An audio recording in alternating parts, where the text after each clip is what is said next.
James Madison, the fourth President of the United States, was not a warrior nor a man of fiery rhetoric, but the quiet architect of American democracy. Known as the father of the Constitution, he transformed philosophy into government and ideals into institutions. From his early years in Virginia's rolling hills to the candlelit debates of Philadelphia, Madison's mind shaped a nation built not on conquest, but on reason. His life was one of paradox, a defender of liberty who lived among slavery, a man of fragile health who carried the weight of history. Together with Jefferson, he championed freedom of conscience and the separation of church and state. With Hamilton, he designed a system strong enough to govern, yet restrained enough to preserve individual rights. As president, he guided the nation through the War of 1812, proving that the fragile republic could survive both external enemies and internal division. In retirement at Montpelier, Madison became the philosopher of the Republic, watching his ideas evolve beyond his time. His legacy endures not as a monument of stone, but as a living framework, a constitution that continues to balance freedom and order, reason and passion, in the ongoing experiment called America. In the rolling hills of Orange County, Virginia, the air in spring carried the fragrance of apple blossoms and the low murmur of cattle grazing along the meadows. It was there, in the grand yet modest estate called Montpelier, that James Madison was born in 1751, a boy so small and frail that even the midwife whispered prayers for his survival. No one could have imagined that this delicate child would one day shape the very foundation of American democracy. Madison's world in those early years was steeped in books and silence. He was not like other boys who wrestled in the fields or raced through the creeks. While his brothers learned to ride and hunt, James sat by the window, eyes scanning through the pages of Greek philosophers and Roman historians his father had collected.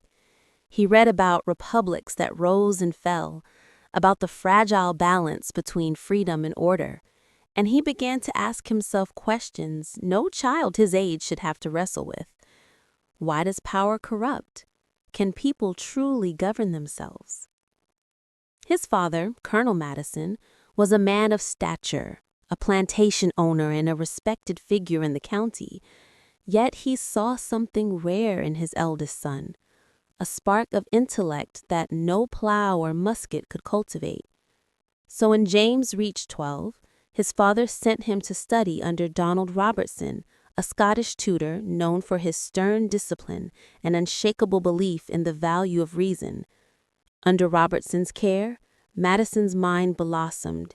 He mastered Latin and Greek, debated politics over candlelight, and learned to think not as a son of Virginia, but as a citizen of the world. But the young scholar was haunted by weakness. Frequent fevers, chest pains, and what seemed to be seizures plagued him through adolescence. Some nights he feared he might not live to see the dawn. Yet, perhaps because of this fragility, his mind sharpened all the more fiercely. "If I cannot be strong of body, then I shall be strong of thought," he once confided in a letter. When Madison later entered the College of New Jersey, now Princeton, he did so with a hunger for knowledge that startled even his professors. He studied political philosophy, history, and law with relentless focus, often reading 16 hours a day. The Enlightenment ideas of Locke, Montesquieu, and Voltaire became his companions. He saw the colonies not just as provinces of Britain, but as a new experiment in human freedom, an experiment that must learn from the failures of the ancient republics he had studied as a boy. Yet beneath the quiet intellect lay a heart deeply tied to the land and people of Virginia. He missed the smell of the red soil after rain, the laughter of the slaves who worked his father's fields, and the gentle cadence of southern evenings. He was torn between two worlds, the philosophical and the real, the ideal and the imperfect. When he returned home after graduation, the colonies were changing. Distant whispers of revolution were beginning to echo across the Atlantic. Madison watched, listened, and pondered. He had no taste for war, no flair for oratory, and no desire for fame. But he possessed something rarer, a mind that could see the architecture of a nation before it was even built. In the dim light of his Montpelier study, surrounded by books and the soft ticking of a wooden clock, Madison began to write. His pen moved slowly, carefully, as if he were sketching the skeleton of an idea that might one day give life to a country. He was still a young man, frail, quiet, almost invisible in a crowd, but history had already begun to lean toward him. By the mid-1770s, the air in Virginia vibrated with tension. Carriages thundered along dusty roads carrying letters, rumors, and anger. Taxes, tea, tyranny, these words echoed from taverns to plantations. Across the Atlantic, the British crown tightened its grip, and in the colonies, the whisper of rebellion grew into a roar. James Madison, barely in his 20s, had returned home from Princeton with more books than possessions and more ideas than friends. He was no soldier, no fiery orator like Patrick Henry shouting, "Give me liberty or give me death." But his quiet conviction burned no less fiercely. He believed that liberty was not a cry. It was a structure, fragile and deliberate, that had to be built brick by brick upon the foundation of reason. In the small rooms of the Orange County Committee of Safety, Madison sat among farmers, merchants, and preachers, debating the rights of man and the duties of resistance. He spoke softly, but when he did, even the loudest men paused to listen. He warned that revolution without principle would only trade one tyranny for another. Freedom, he said, must be protected not only from kings, but from ourselves. Then came 1776, the year that changed everything. Across the colonies, men gathered to sign a declaration that would defy an empire. Madison, though not among them, followed every word of Jefferson's pen as if it were a sacred script. All men are created equal, it said. Madison admired it deeply, yet in his heart he saw the contradiction that others ignored. A land proclaiming liberty while still built on the backs of enslaved people. That paradox haunted him. At Montpelier, he walked the fields at dusk, the orange light spilling across the cabins of the enslaved. He listened to their songs, melancholy, rhythmic, beautiful, and felt a pain that no philosophy could soothe. Could a nation born in chains truly call itself free? Madison, frail and thoughtful, had no answer yet. But he carried the question with him, and it would shape every law and letter he wrote thereafter. When war broke out, Madison did not take up arms. His health made that impossible. Instead, he served with his mind. In 1776, he was elected to the Virginia Convention, where he helped draft the state's first constitution alongside George Mason. It was here that Madison first found his true gift, not as a fighter or a speaker, but as an architect of ideas. He pushed for stronger guarantees of religious freedom, arguing that conscience was the most sacred of all property. When others wanted to name Christianity as the state faith, Madison resisted, quietly but firmly. The religion, then, of every man must be left to the conviction and conscience of every man, he insisted. It was a small victory, but it marked the beginning of his lifelong crusade for liberty of the mind. By 1780, the war had spread chaos across the land. Armies marched, cities burned, and the infant republic teetered on the edge of despair. Madison, now a delegate to the Continental Congress, arrived in Philadelphia to find a government barely alive, starved of money, divided by ego, and paralyzed by the Articles of Confederation. He was just 30 years old, thin as parchment, but his pen carried the weight of vision. While muskets thundered outside, Madison's revolution was fought in silence, on paper, in candlelight, inside the mind of a frail scholar who believed that ideas, not armies, would secure the future of a nation. Philadelphia in the mid-1780s was a city of contradictions, muddy streets, and marble mines. The war was over, yet victory felt hollow. Soldiers returned home unpaid, farmers rebelled against taxes, and states quarreled like jealous siblings. Independence had been won, but unity was slipping through America's fingers.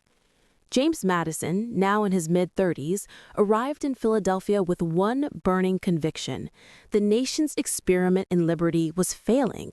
The Articles of Confederation, meant to unite the states, had instead chained them to chaos. Each state printed its own money, passed its own laws, and ignored Congress when convenient. It was a republic in name, but not in spirit. In taverns and coffee houses, men debated whether America had traded one tyranny for 13. Madison listened quietly, his thin fingers tracing the rim of his glass. To him, the problem was not the people, it was the architecture. A house of freedom could not stand if its beams were crooked. What America needed was not another revolution, but a redesign. Back in Virginia, Madison had already begun sketching that design. He devoured books, Locke, Montesquieu, Hume, scribbling notes in margins until the ink bled. He studied every ancient republic, dissecting why they rose and fell. If men were angels, he would later write, no government would be necessary, but men were not angels, and Madison's genius lay in accepting that truth without cynicism. He sought not to perfect humanity, but to build a system that could endure its imperfections. By 1786, his opportunity arrived. The Annapolis Convention, a modest meeting meant to discuss trade, became something far greater. Madison, along with Alexander Hamilton, saw its potential. They called for a national convention to fix the entire system. Many dismissed it as folly, too ambitious, too radical, but Madison's persistence and his quiet lobbying behind the scenes turned whispers into momentum. When the Constitutional Convention opened in Philadelphia in May 1787, Madison was ready. He was small, pale, often lost in the crowd of louder, grander men, Washington, Franklin, Hamilton, but his mind towered over them all. From the first day, he came armed with the Virginia Plan, a bold blueprint for a new government, a strong central authority divided into 3 branches, legislative, executive, judicial, each designed to check and balance the others. It was revolutionary, it was controversial, and it became the foundation of the United States Constitution. Inside Independence Hall, the summer heat was unbearable. Windows were shut tight for secrecy, quills scratched like crickets, and tempers flared. Madison sat day after day taking meticulous notes, his handwriting recording nearly every debate, every compromise. Without his diligence, much of what we know of that fateful summer would be lost to history. He watched as George Washington presided with silent dignity, as Benjamin Franklin soothed tempers with wit, as Hamilton argued for energy and ambition in government, and as small states fought to protect their voice. Madison worked tirelessly behind the scenes, bridging divides, translating philosophy into structure. To him, the Constitution was not merely a legal document, it was the moral architecture of freedom. Yet even as he built this new order, doubts crept in. Would the people accept it? Would the states surrender power? And deeper still, could a nation so diverse in interests truly hold together without force? By September 1787, when the final signatures dried, Madison's exhaustion was absolute. He returned to Virginia carrying the greatest design of his life and the greatest uncertainty of his career. The fight was far from over. Ratification would demand persuasion, vision, and above all, trust. Many Americans feared this new constitution would birth another monarchy. To them, Madison was not a hero but a schemer, a man plotting to replace liberty with control. So he picked up his pen again. Together with Alexander Hamilton and John Jay, Madison began writing a series of essays under the mysterious name Publius. These writings, reasoned, elegant, relentless, would later be known as the Federalist Papers. In them, Madison defended the new government with unmatched clarity. He argued that freedom required structure, that ambition must counter ambition, and that only through balance could liberty survive. The essays spread like wildfire. Farmers, merchants, and scholars debated them by candlelight. In New York, Philadelphia, and Boston, Madison's words turned fear into understanding. He had built a bridge between the idea of liberty and the machinery needed to sustain it. By the time Virginia ratified the Constitution in 1788, Madison had emerged not just as a delegate, but as the quiet architect of the Republic. He had done what seemed impossible. He had given chaos a framework. Still, as fireworks lit the summer sky and bells rang in celebration, Madison's gaze was somber. He knew that writing a constitution was one thing. Living by it, that was the true test of a nation. The new constitution had been ratified, but its ink was barely dry before cracks began to show. The dream of unity that Madison had so carefully built on parchment was colliding with the raw machinery of power. The United States was alive now, breathing, unpredictable, and loud. In 1789, George Washington became the first president of the United States, and Madison, ever loyal to his old comrade from Virginia, stood beside him. Though Washington commanded the spotlight, it was Madison who quietly shaped the stage. He drafted many of Washington's early speeches, guided key appointments, and helped design the first set of laws that would give life to the Constitution he had conceived. At last, theory was becoming practice, and practice, Madison soon learned, was messier than philosophy. In the early days, optimism reigned. Congress met in New York, then Philadelphia, among the clamor of construction and the scent of wet ink. The Bill of Rights, a promise Madison had made to skeptics during the ratification debates, became his obsession. Many of his Federalist allies saw it as unnecessary, redundant even. Dangerous. Why declare freedoms, they argued, when the government had no authority to take them away? But Madison had seen too much fear in the eyes of the common people to dismiss their need for reassurance. Freedom, he knew, lived not only in law, but in trust.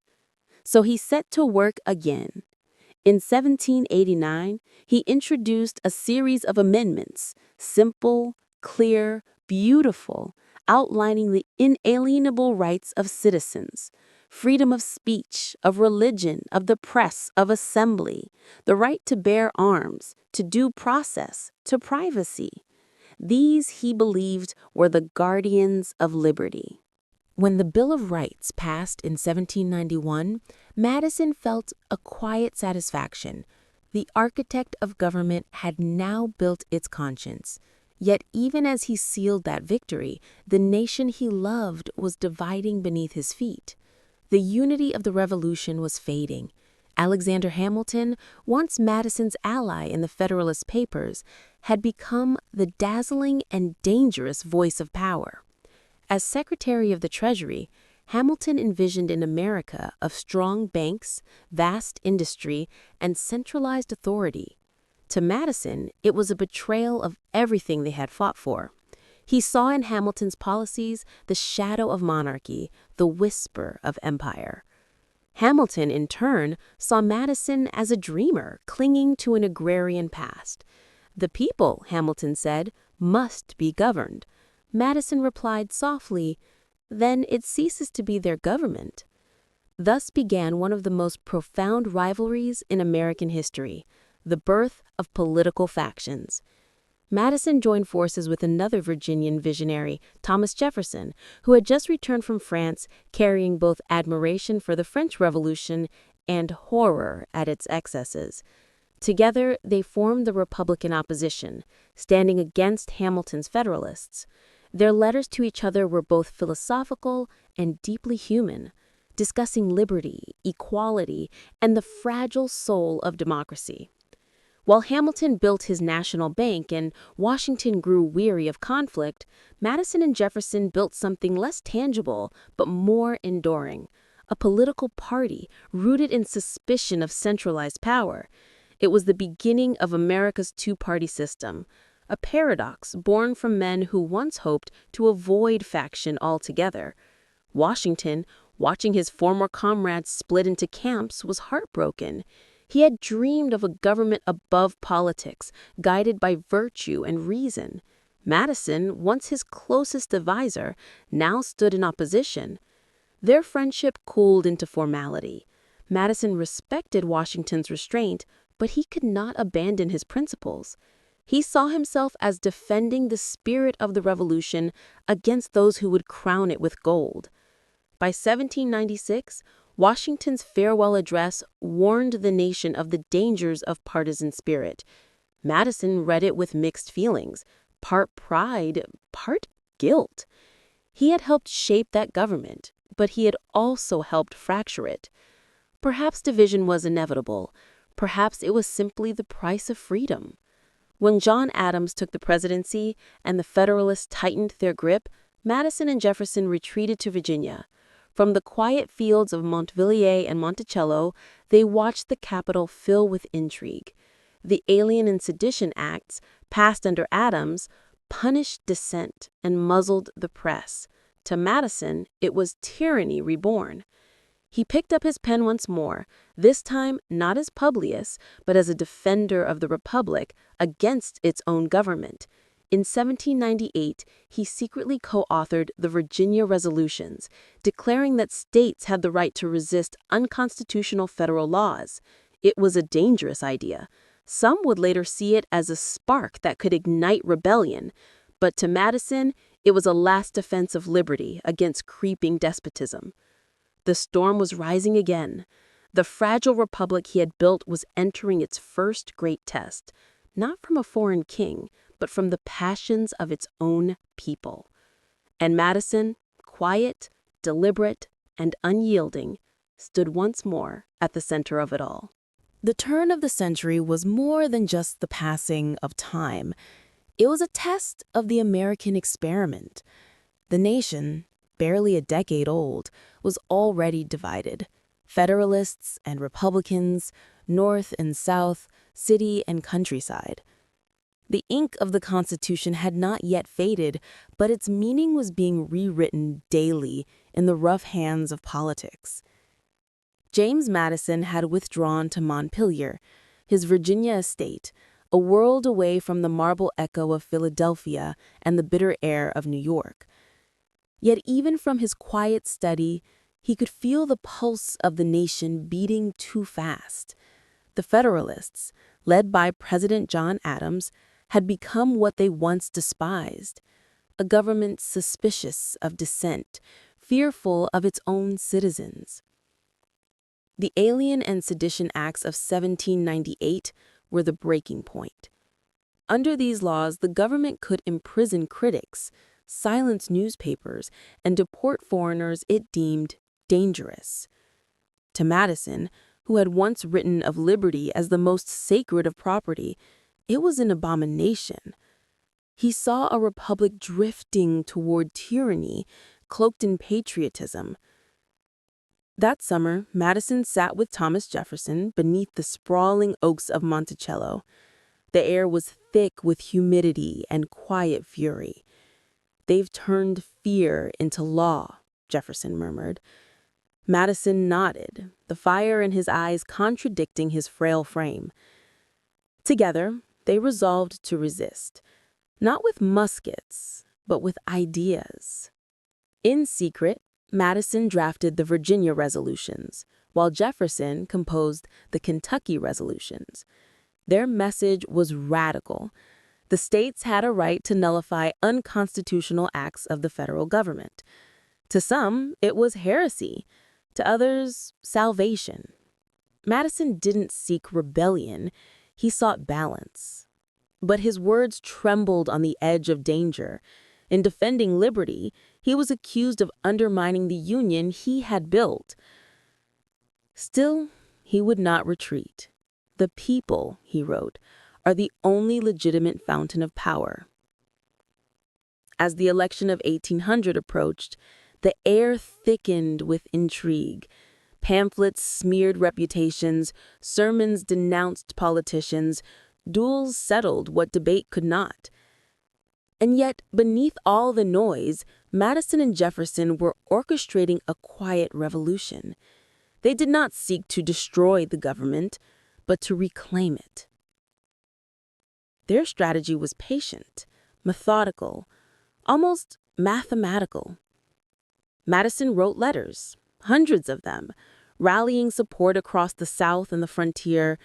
He understood the human architecture of politics as intimately as he understood the logic of law. He spoke of limited government, of peace, of agriculture as the backbone of the republic. He spoke of a future where power would serve principle, not the other way around. Then came the storm of votes. The election was a tangle of loyalties and numbers, with Jefferson and his Federalist rival Aaron Burr tied in the Electoral College. For weeks, the nation teetered on the brink. Hamilton, Madison's old adversary, played a decisive, if ironic, role, throwing his influence behind Jefferson, whom he trusted less than Burr. It was history's strange symmetry, one architect of power saving another's vision of liberty. When Thomas Jefferson became the third president of the United States in 1801, Madison's years in the wilderness ended. Jefferson, ever the philosopher, called the victory a revolution of principles. To Madison, it was vindication. The Constitution had bent, but not broken. He joined Jefferson in Washington, D.C., a new capital rising from mud and ambition. The city smelled of wet stone and promise. Madison was appointed Secretary of State, the highest post after the presidency. His friendship with Jefferson, tempered by decades of debate, became the axis upon which the young republic turned. Yet, beneath the triumph, Madison remained cautious. He had seen too many revolutions devour themselves. France's chaos was a lesson burned into his mind. We must never forget that liberty, when it degenerates into licentiousness, will soon be lost, he warned. In cabinet meetings, Madison spoke softly, his tone precise, his logic unbreakable. He worked to reconcile Jefferson's ideals with the world's realities. Together they faced Europe's storms, wars, trade blockades, and the growing arrogance of Britain and France toward the fragile American state. Madison believed diplomacy could preserve peace, that reason could prevail over violence. But history, as always, had other plans. The philosopher who had once written the architecture of government now had to help steer it through chaos.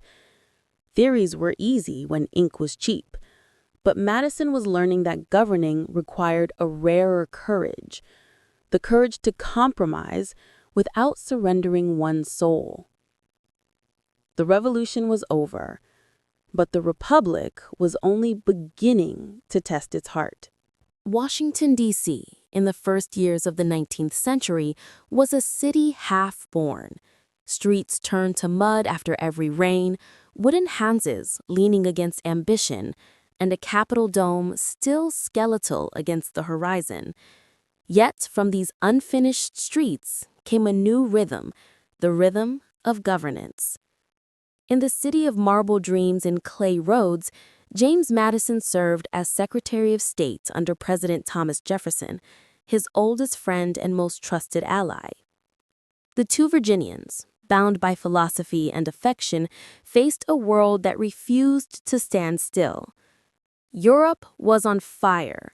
Napoleon Bonaparte ruled France with the brilliance and brutality of a comet, while Britain, proud, unbending, and suspicious of republicanism, ruled the seas.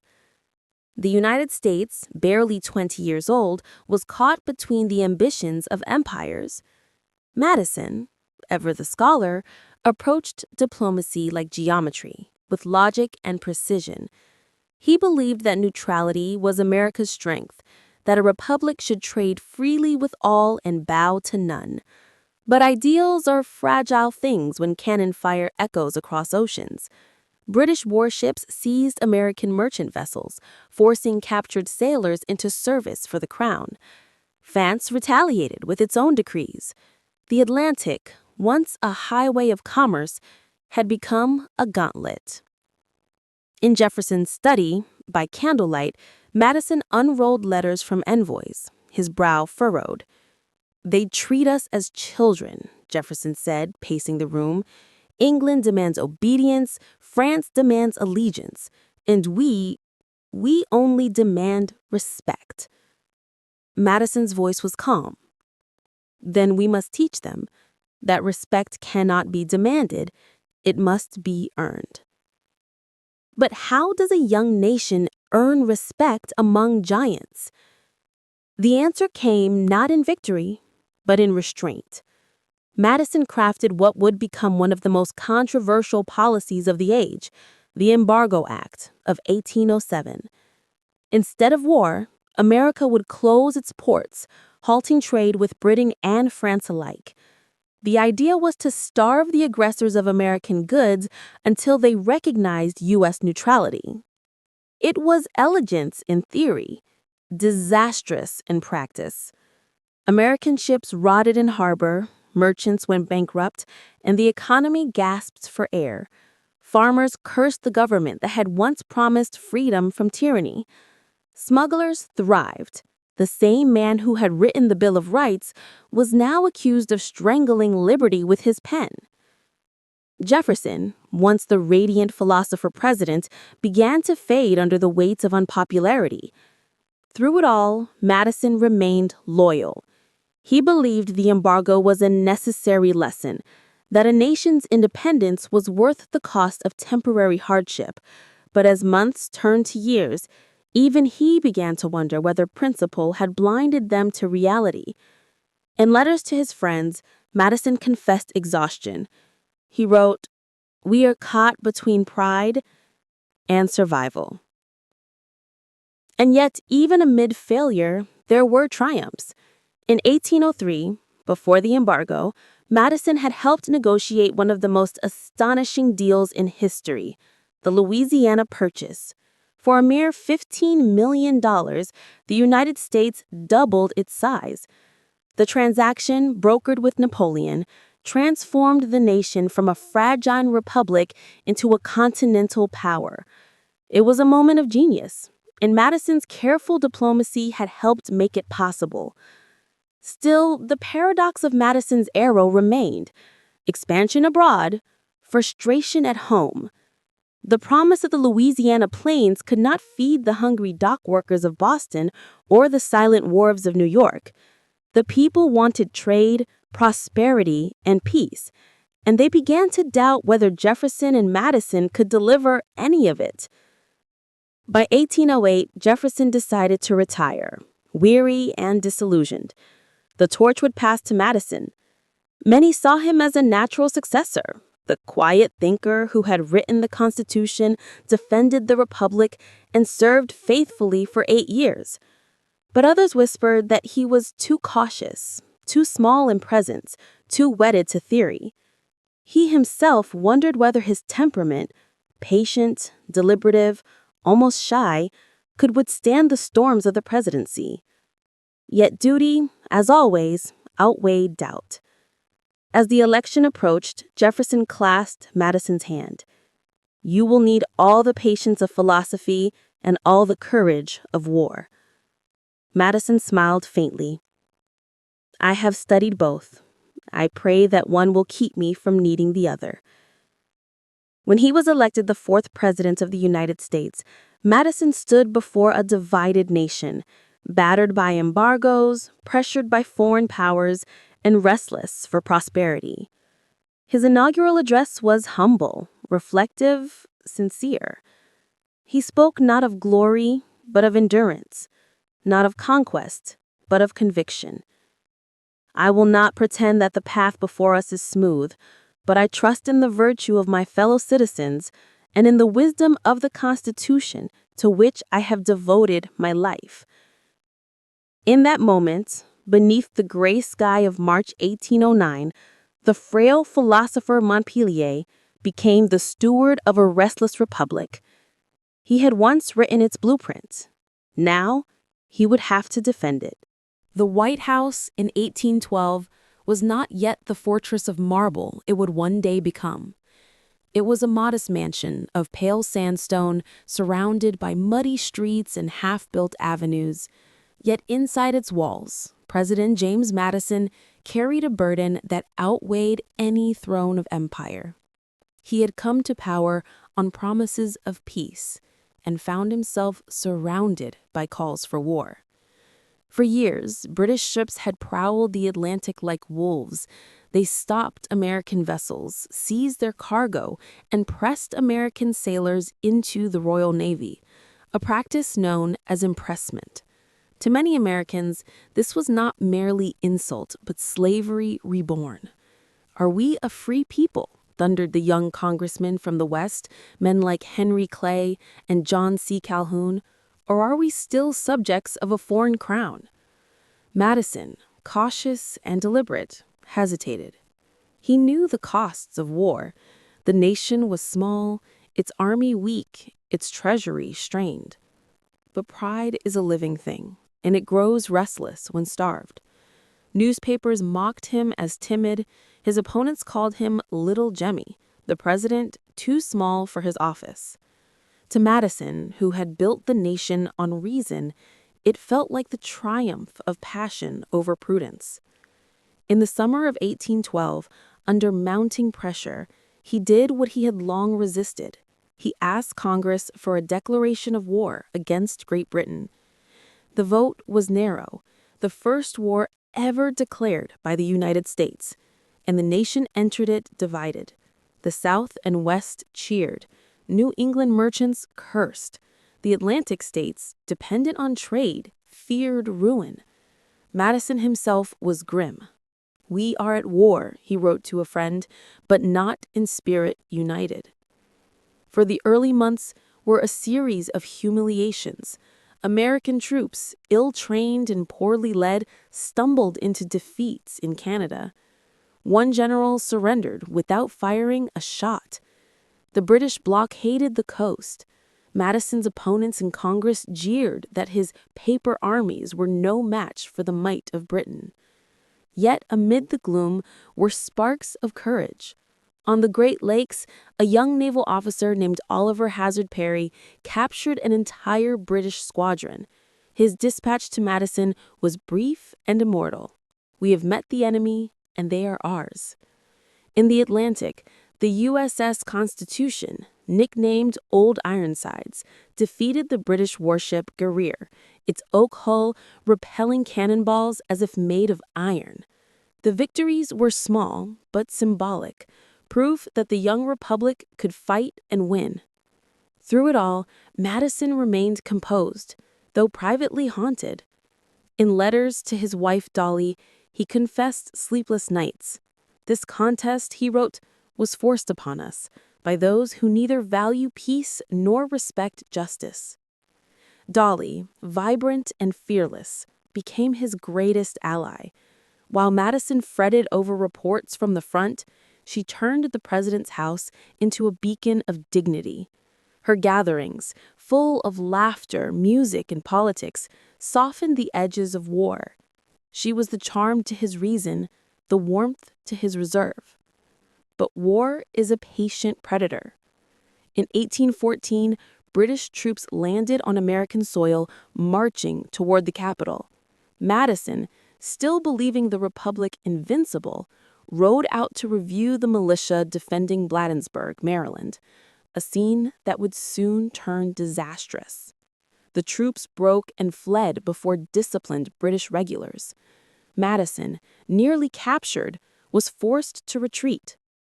That night, the British entered Washington. They dined mockingly in the White House, toasting the president's wine. Then they burned it to the ground. The Capitol, the Library of Congress, the president's house, all consumed in flame. Dolly had escaped only hours earlier, carrying with her the now famous portrait of George Washington. For the first time in history, the capital of the United States lay in ashes. Many believed the Republic was finished, but Madison refused to despair. He returned to the smoldering ruins and told his cabinet, "We will rebuild. The enemy may destroy our walls, but not our institutions." The tide turned soon after.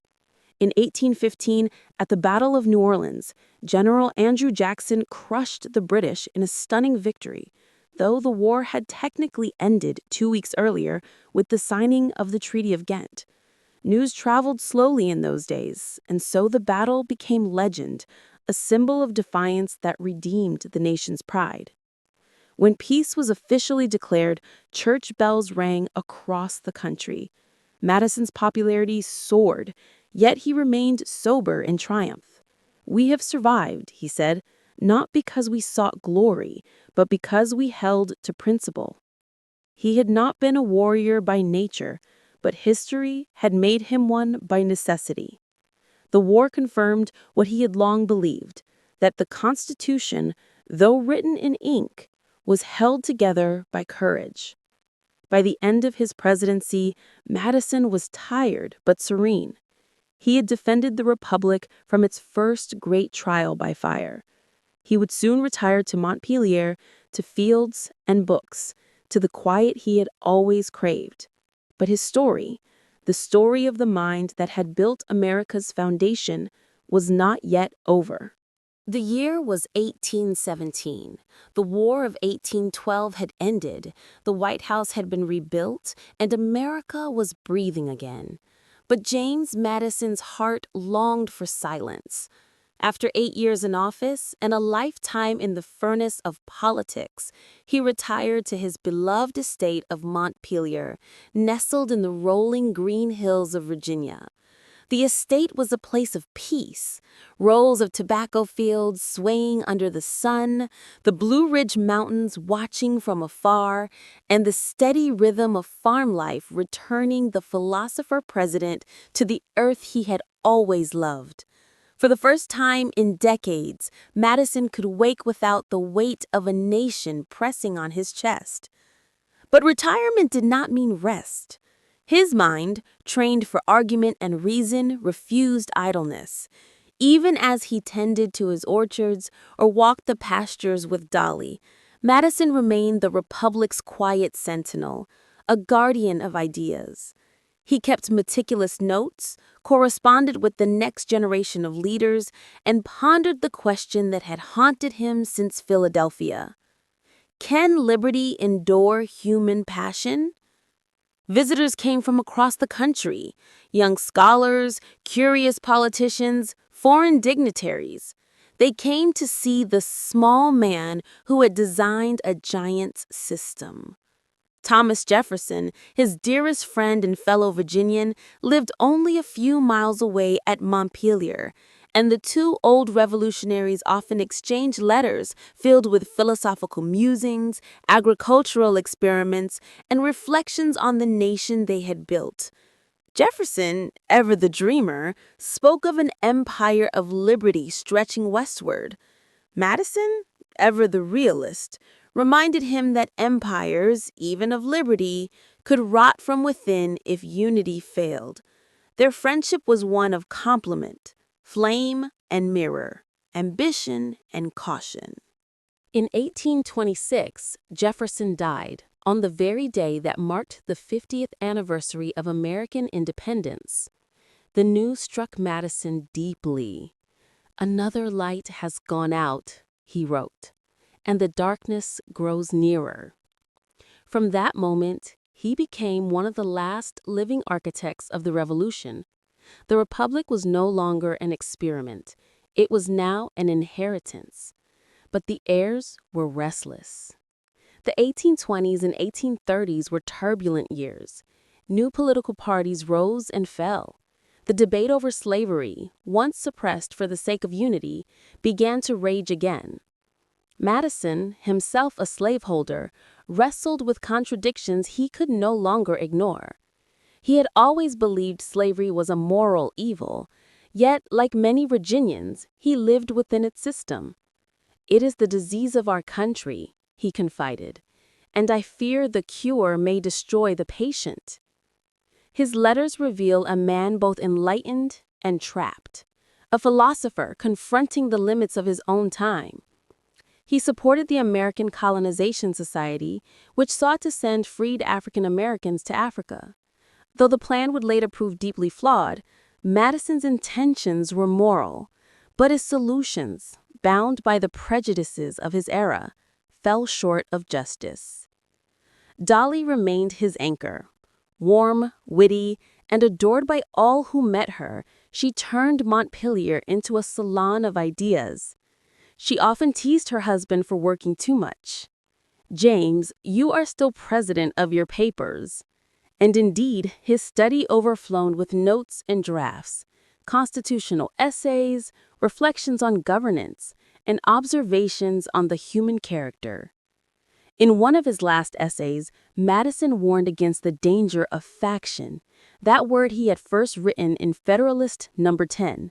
He feared that democracy, if corrupted by greed and ignorance, could destroy itself from within. A popular government, without popular information, is but a prologue to a farce, or a tragedy, or perhaps both. It was as if he foresaw the storms that would one day shake his nation. As age dimmed his sight and slowed his steps, Madison found solace in books and conversation. Visitors described him as gentle, with eyes that still burned with quiet intelligence. He would discuss history, science, and philosophy with the same fervor as in his youth, quoting Cicero or Locke, then turning to ask his guests' opinion. He never stopped learning. In 1836, at the age of 85, James Madison passed away quietly in his Montpelier bedroom, surrounded by the land and people he loved. He was the last of the founding fathers to die. The nation he had helped design now stretched from the Atlantic to the Mississippi, vast and uncertain, a living testament to his work. When Dolley sat beside his bed in his final hours, she later recalled that he whispered, "The future belongs to those who keep faith with reason." It was a fitting epitaph for the man who had built a republic not on the sword, but on the mind. Madison's legacy was not as dramatic as Washington's or as radiant as Jefferson's, but it was perhaps deeper. He had not led armies or drafted poetry. He had forged the logic of freedom itself, the structure that allowed a fragile democracy to grow and adapt. And as dawn rose over Montpelier on the morning after his death, the hills glowed golden in the sun, silent witnesses to the passing of a man who had once dreamed that laws could be wiser than kings. The America that James Madison left behind in 1836 was both familiar and foreign to the one he had helped to create half a century earlier. It was larger, louder, more ambitious, and far more divided. The small republic of farmers and philosophers had grown into a sprawling, restless democracy of merchants, industrialists, and settlers pushing westward into the unknown. The parchment foundations he helped design still stood, but the house built upon them trembled with tension.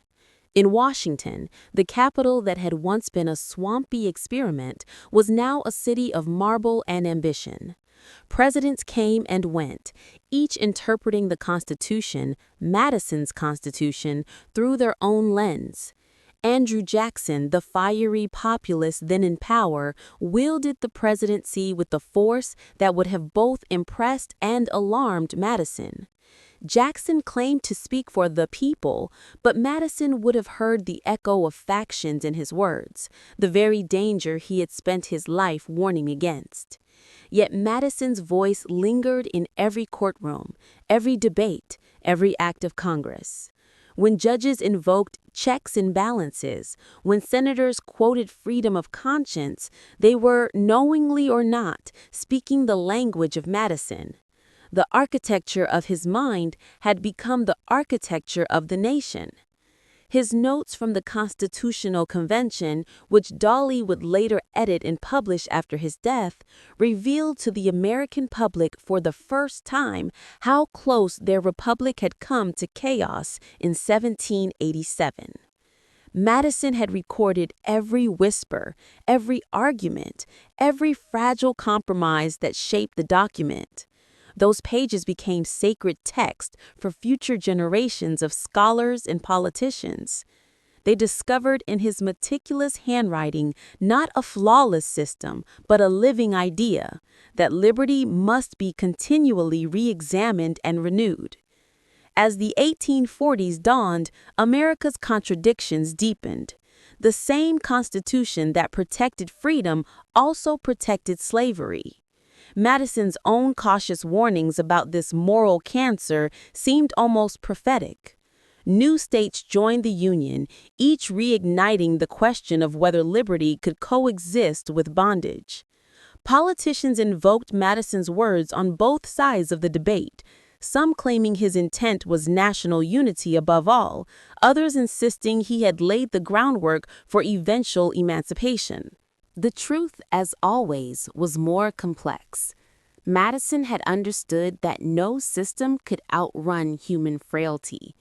The Constitution could guide, but it could not sanctify. It could frame justice, but it could not force it into being.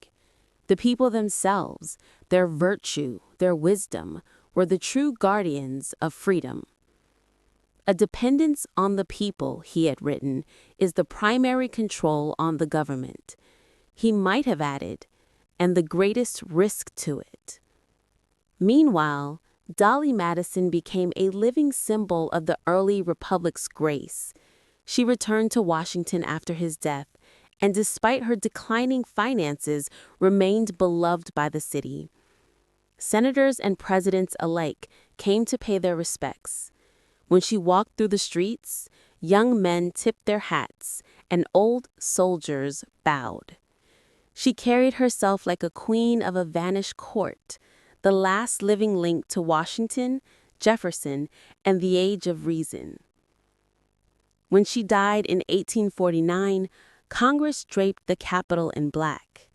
The republic she and James had served was now entering a new age, one neither of them could have imagined.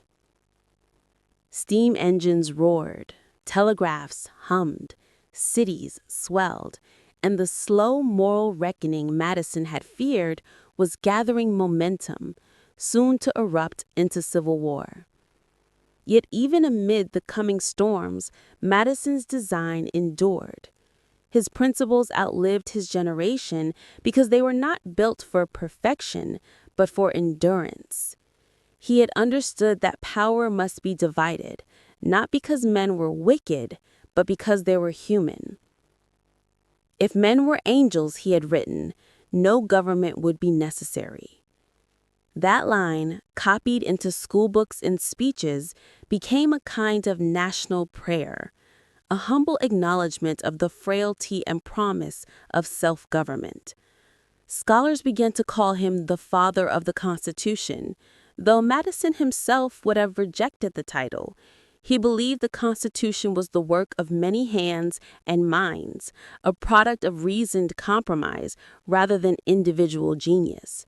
But history is fond of faces, and Madison's became the quiet one behind the loud triumph of the Republic. Not a warrior's face, nor a statesman's mask, but the gaze of a thinker who believed that thought itself could be a kind of courage. By the late 19th century, as new generations argued over the meaning of federal power, over the rights of states and citizens, over liberty and equality, they found themselves returning again and again to Madison's writings. The Federalist Papers, once printed in haste to sway votes in New York, became America's philosophical scripture. In universities and courtrooms, in the decisions of justices, in the speeches of presidents, Madison's ghost continued to whisper, "Guard against faction, cherish reason, balance liberty with order." He had once feared that the Constitution might not last 50 years.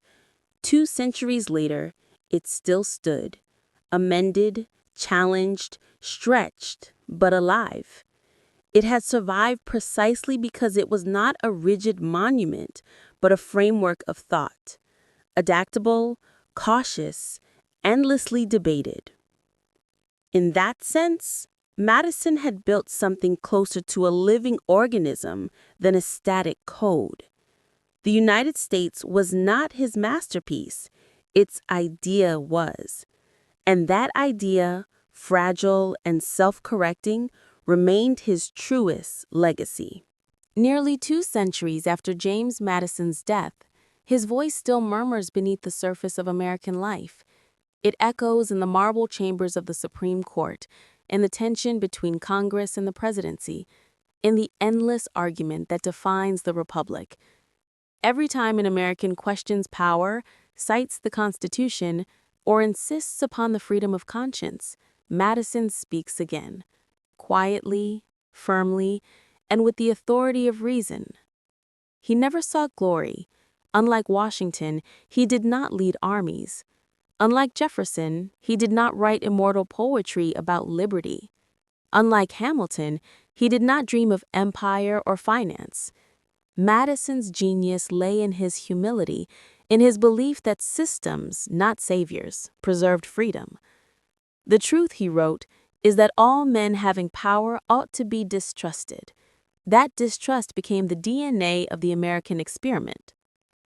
Through the Civil War, as Lincoln struggled to preserve the Union, Madison's ghost hovered over the nation's agony. The very structure he designed to hold diverse states together was being torn apart by the question he had feared most: whether liberty could survive its own contradictions. Lincoln, in his second inaugural address, might have spoken directly to Madison when he said, "Both read the same Bible and pray to the same God, and each invokes his aid against the other."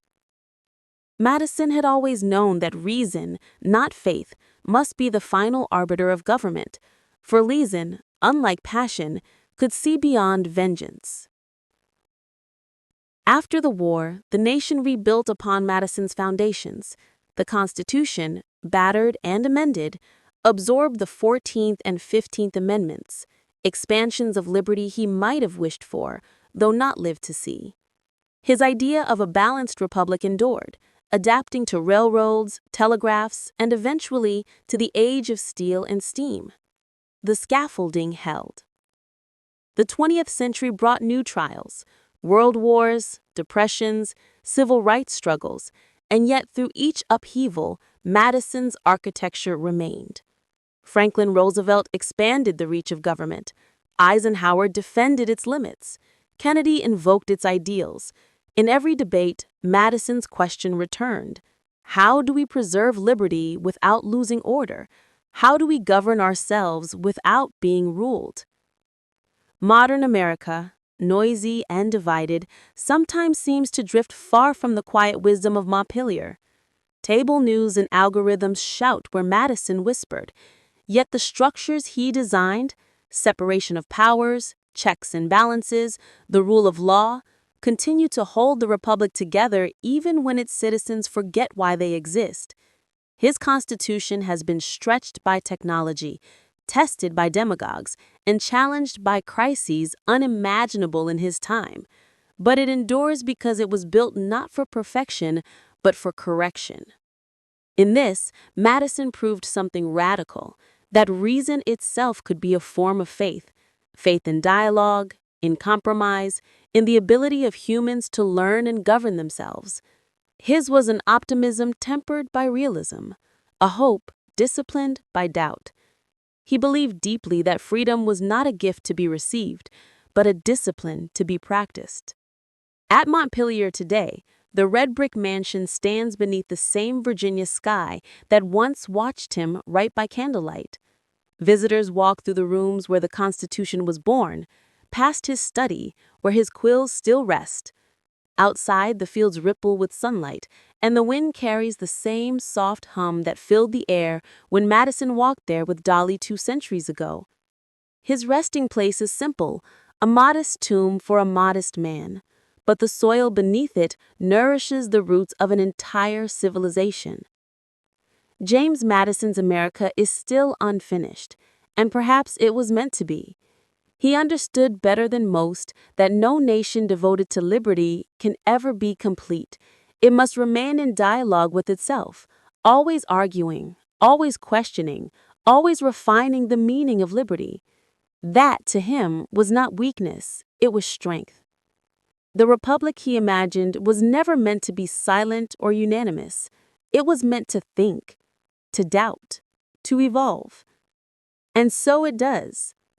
From the flickering debates of the 18th century to the digital cacophony of the 21st, Madison's words remain a quiet compass amid the noise. Knowledge will forever govern ignorance, and a people who mean to be their own governors must arm themselves with the power which knowledge gives. He trusted that reason, that most fragile and most human of virtues, could outlast kings, tyrants, and mobs alike. And in that faith, he gave his country its greatest inheritance, not certainty, but the freedom to think. If you liked this, don't forget to like, share, and subscribe so we can keep bringing you more great stories.